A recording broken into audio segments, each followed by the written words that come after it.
Hello, everyone. For teleSUR, I'm Cody Weddle in Caracas, Venezuela. We begin in the United States, where the Associated Press projects that the Republican Party will take control of the Senate and the entire legislative branch. The defeat is a crushing one for President Barack Obama's Democratic Party. The GOP is on the verge of its largest majority in the House of Representatives since the 1940s. Republicans gained at least 7 more seats in the Senate, putting the party in a strong position ahead of the 2016 presidential elections. The defeat will likely severely hamper President Obama's ability to govern in his last 2 years as president. Our parents left us. And I'll tell you this, I am so proud.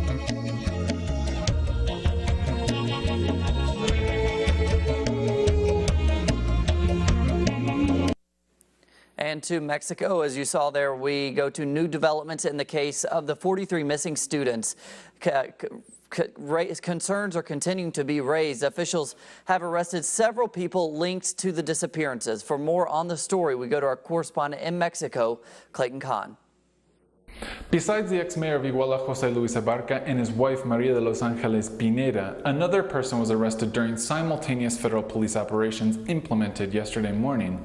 In a news conference yesterday evening, Mexico's Attorney General Jesus Murillo Caram detailed the operation, stating that a woman named Naomi Berumen Rodriguez aided the couple, accused of being the intellectual authors behind the disappearance of the 43 Ayotzinapa students. Rodriguez reportedly hid the two in 3 different properties in the working-class borough of Iztapalapa in Mexico City, in homes that appeared to be abandoned. Rodriguez is now being charged with concealing and aiding presumed criminals. Meanwhile, a 72-hour student strike and mass protests are expected throughout the country, demanding the return alive of those 43 students. This is Clayton Kahn reporting for teleSUR here in Mexico City.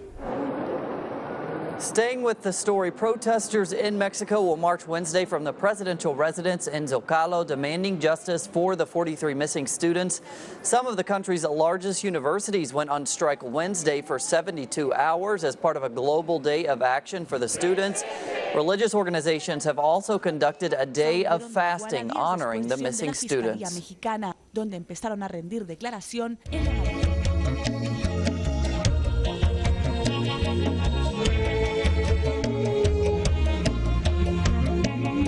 And moving on to Venezuela, where 100 Palestinian students awarded scholarships to study medicine in the South American country will arrive on Wednesday.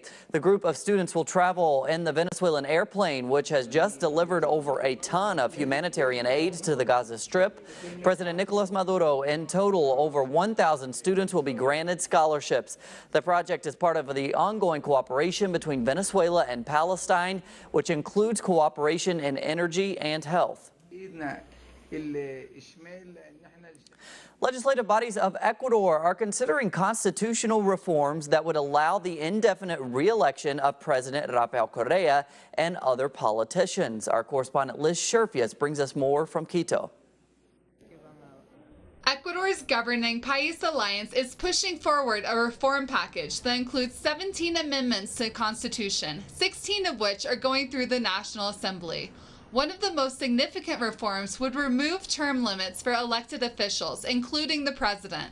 If passed, President Rafael Correa would be authorized to run for a 3rd term in 2017. The Constitutional Court, which is the maximum court of constitutional control, has emitted its verdict and has effectively determined that these reforms should go through the National Assembly and that a popular referendum is not needed. Y no necesitan una consulta popular. Members of the opposition, such as former presidential candidate Guillermo Lasso, have begun mobilizing against the indefinite re-election of officials. They're pushing for a public referendum to take place, which would require the signatures of 5% of the population. If a president has this type of recognition from citizens to be re-elected on various opportunities, it is because of the actions of their government. While current President Correa has not stated whether he intends on running for re-election, he has said that giving citizens the option to re-elect officials is increasing the country's democratic potential. The reforms will now be debated within the National Assembly following their approval by the Constitutional Court this past Friday. Liz Sherfias, teleSUR, Ecuador. And thanks to Liz. On a positive note this afternoon, Venezuelan President Nicolas Maduro has announced that Simón Bolívar's Jamaica letter has been found in Ecuador. Written in 1815, the letter conveyed to Europe the reasons for independence successes in Latin America. It also called the union of the countries of the Americas a necessity. We have Pedro Calzadilla in Ecuador on a special mission because in Ecuador they have discovered the original document in Spanish of the letter of Jamaica of our liberator Simón Bolívar. And Pedro Calzadilla was in a special commission of our companions and they have verified it. They have certified the discovery of a letter by our liberator, written with all of the force of the era. Taking a look at world news, we start off in Palestine, where tensions between Palestinians and the Israeli government continue to escalate. 10 people were critically injured on Wednesday after a car driven by an Israeli man slammed into a group of pedestrians in occupied East Jerusalem. The incident is the latest development to heighten tensions in occupied Jerusalem as Israeli police and Palestinians clash. The conflicts began after Israeli forces denied Palestinians access to the Al-Aqsa Mosque, one of the most sacred temples in Islam.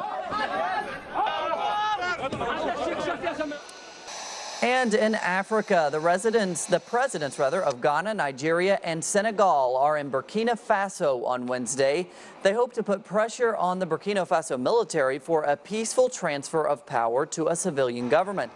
Last week, the military replaced President Blaise Compaoré, who had served in that post for 27 years. The African Union says it will give the military 2 weeks to step down. The country is deemed strategic as it hosts one of the biggest U.S. military bases in the region. France also operates a military base there. And in Ukraine, new shelling has been reported as President Petro Poroshenko has ordered military reinforcements to the east. A school in Donetsk was bombed Wednesday, killing 2 school children. Nearly 4,000 people have been killed throughout the conflict sparked in April. In a further stepping up of the offensive, Kiev announced on Wednesday that it will cut off all funding to the Donetsk and Lugansk regions, the main rebel strongholds. Донецької і Луганської областей будуть контролювати. As long as the territories of the Donetsk and Luhansk regions are under the control of imposters, the central budget will not send money there. The government will not fund terrorists, imposters and villains. Відправляти кошти. Уряд терористів фінансувати не буде. And we turn to Europe, where new figures there reveal the economy is still struggling to recover from the global recession. The European Commission has announced that it will be at least another year before any improvement in the Eurozone economies. Previous predictions by the Commission were hopeful that the German economy would grow by 2% by 2015, helping boost the whole bloc. But the latest figures show that Germany will grow much slower than that, and the Commission warned it could be many years until there is substantial improvement. If during the 5 years to come, there is no clear perception of a clear will and a strong action in order to move towards more growth and creation of jobs, then people could despair of the European project. And this is why we need to add a new dimension.